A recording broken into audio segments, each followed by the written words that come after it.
डांगराटोली स्थित ward number 17 में सड़क के निर्माण को लेकर मेयर आशा लकड़ा, सीपी सिंह और संजीव विजयवर्गीय ने शिलान्यास का कार्यक्रम आयोजित किया। इस मौके पर नारियल फोड़कर उन्होंने सड़क निर्माण का शुभ आरंभ किया। साथ ही इस मौके पर सीपी सिंह ने कहा कि ये बेहद दुर्भाग्यपूर्ण है कि 2017 में यह सड़क का निर्माण होना था, लेकिन सरकार की लापरवाही के कारण ये 2021 में हो रहा है।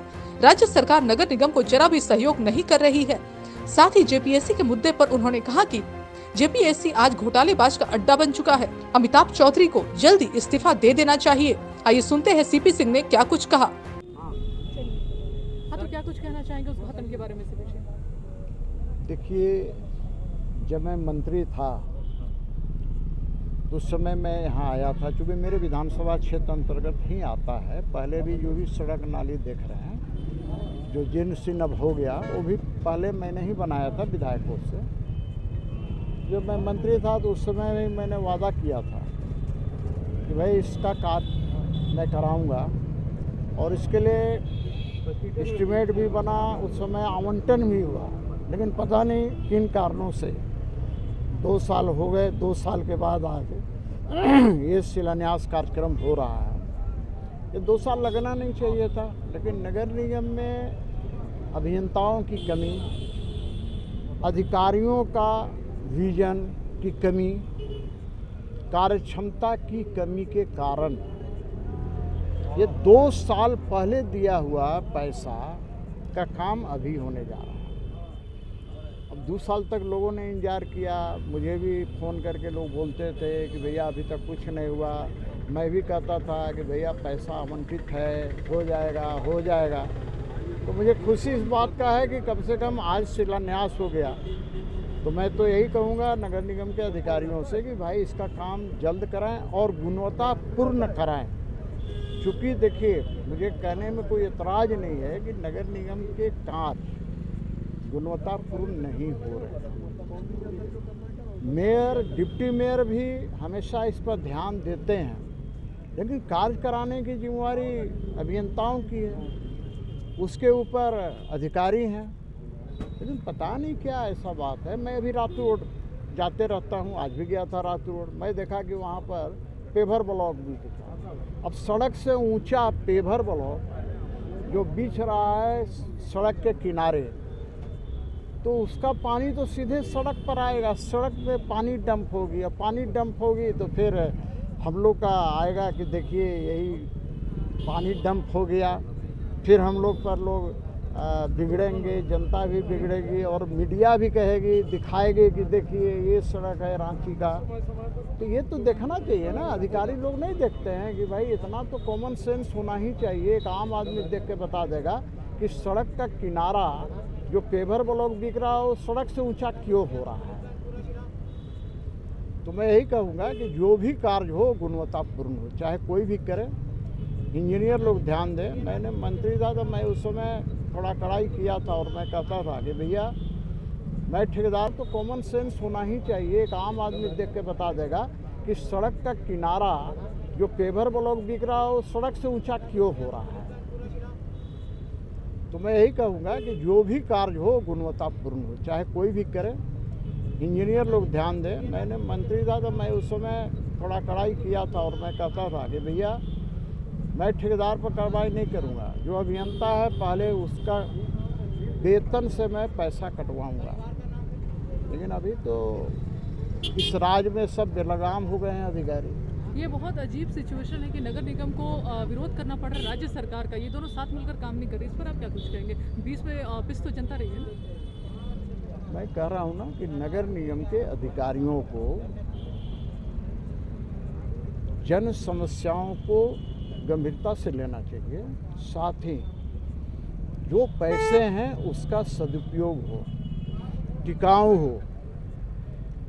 ठेकेदार काम करके जैसे तैसे चला जाता है, और भुगतना जनता को पड़ता है, और राजकोष का पैसा भी जाता है। राजकोष का पैसा आखिर किसका है? जनता का पैसा है, और भुगतती भी है जनता। पैसा जनता देती है, भुगतती भी जनता।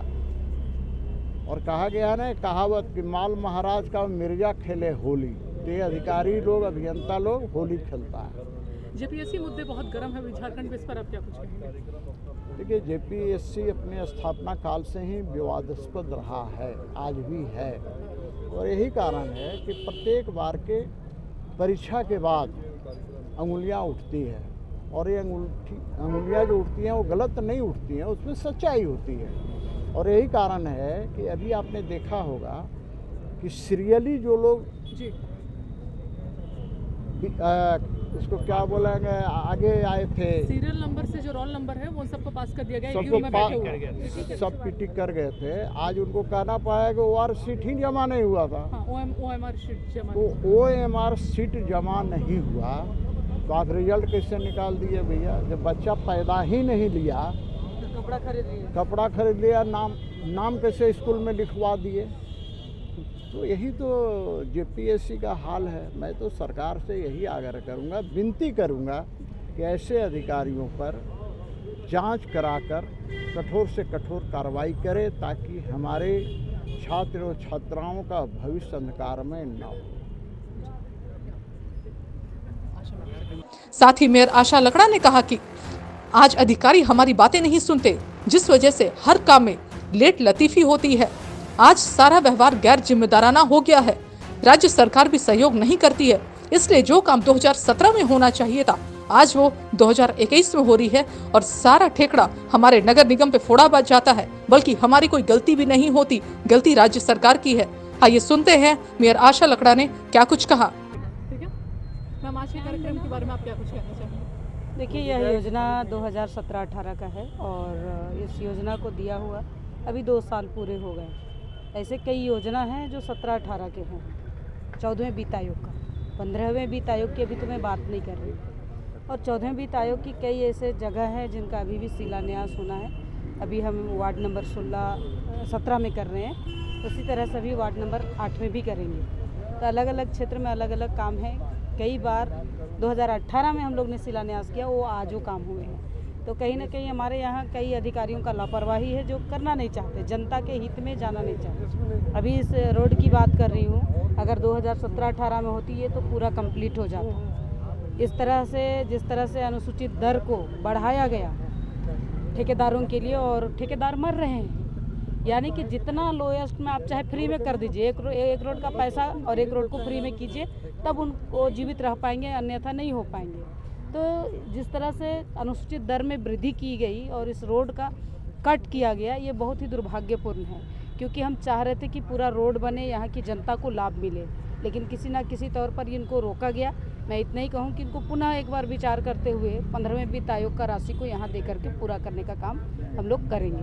तो कहीं ना कहीं बिना विजन का, बिना प्लानिंग का अगर कोई इंजीनियर काम करता है तो ये गलत है। खाली यहाँ तो लोग लूट खसोट में लगे हैं, काम करना है नहीं। आप जिधर भी जाइए उधर ही। आज मैं एक महापौर होने के नाते लगातार, मैंने पिछले बार भी समीक्षा की, आप सबने देखा भी होगा कि किसी को भी अगर उनको काम करने के बाद में सर्टिफिकेट दिया जाता है, जहाँ 2 पॉइंट रहता है उसको डबल 2 लगा करके 22 पॉइंट कर दिया जाता है। ये कहीं ना कहीं हमारे यहाँ दुर्भाग्य की बात है, और अभी आगे से अच्छा करें, ये मेरा पूरा विश्वास है। और हमने कई समीक्षा के बाद में कई विषय सामने आए हैं, आपने भी उनको देखा है। तो मैं इतना ही कहूँ, जो भी इंजीनियर होंगे और अधिकारी जिनको जिम्मेदारी दी गई है, अब 3-3 अधिकारी को जिम्मेदारी है हर कैटेगरी को संशोधन करते हुए अच्छा से करने के लिए। इसलिए एक बार फील्ड का विजिट करें, मॉनिटरिंग करें, प्लानिंग करें, फिर योजना को धरातल पर उतारें। मैडम मेरा एक सवाल है कि शिलान्यास पर शिलान्यास हो रहे हैं, मगर अभी तक कहीं ना कहीं कुछ नहीं बन पा रहा है। जैसे डॉक्टर फतेहुल्लाह रोड देख लो, अभी भी रोड जर्जर है, स्थिति बहुत खराब है। बड़े बड़े वादे होते मगर कोई काम नहीं हो पा रहा है। आपको जानना चाहिए। और दूसरा मैडम, और भी गुर्दी चौक वाला भी है, वो भी अभी तक काम शुरू नहीं हुआ है। ऐसे ठेकेदारों को क्यों मिलता है टेंडर जो कोताही बरतते अपना? देखिए, मैं आपको बताइए, आपने उस बात को बढ़िया से सुना नहीं। मैंने कहा कि 2018 में हम लोग ने शिलान्यास किए थे, और शिलान्यास किया हुआ कई काम पड़ गए। अभी इसका तुरंत का उदाहरण, अगर हम जहां अभी खड़े हैं वार्ड नंबर 17 में, और यहाँ का उदाहरण कि अभी आधा रोड कट गए। कटने का कारण कि आपने अनुसूचित जो दर है उसको आपने बढ़ा दिया। अब जो ठेकेदार काम कर रहे हैं उनको आधा कीमत लगा करके काम करना पड़ता है। ठेकेदार जीवित रहेगा या मरेगा? ये सरकार को सोचने वाली बात है। इस सरकार ने सबको लुटिया डुबाने का काम कर रही है, किन्हीं को आगे बढ़ाने नहीं दे रही है। चाहे रांची नगर निगम की बात हो या पूरा राज्य की बात हो, अगर आपने अनुसूचित दर को संशोधन नहीं करते और जो लोएस्ट रहता है, जो उनका कम दर रहता, तो ऐसे लोगों को करना चाहिए। अब तो आप फ्री में भी कर दो तो आप ऐसे काम कर सकते हैं। मैंने एक तरफ से ठेकेदार मर रहे हैं, तो कहीं ना कहीं हमारे पास रहने वाले जो उच्च महकमा में बैठे हैं ऐसे अधिकारी, चाहे इंजीनियरिंग चीफ इंजीनियर होंगे, नगर विकास मंत्री होंगे या नगर विकास काम को देखने वाले सचिव होंगे और नगर निकाय से संबंधित लोग हैं, हो सकता है डर के मारे कोई वहाँ विषय नहीं रख पा रहे हैं और वहाँ रहने वाले लोग को समझ नहीं होगा, इसलिए इस टाइप का काम कर रहे हैं और शहर को और राज्य को बर्बाद कर रहे हैं। पानी टैक्स को लेकर आपने धरना दिया था, क्या कुछ संज्ञान लिया गया? अभी तक कोई जवाब नहीं आई है। पुनः उसको दोबारा मैं पत्राचार करूंगी और उसका पूरा डिटेल लेकर रहूँगी। तो मैम, पिंक टॉयलेट को लेकर अभी क्या कुछ है हड़ताल पर, कब उतारा जाएगा पिंक टॉयलेट को? देखिए, इसके बारे में अभी कहना उचित नहीं है। जब पूरा कंप्लीट हो जाएगा और धरातल पर उतरेगा, हम उनका फीता काटेंगे तो आप सबको बता देंगे। ऐसे ही तमाम खबरों के लिए आप देखते रहिए द नेटवर्क, जनता के लिए, जनता के साथ।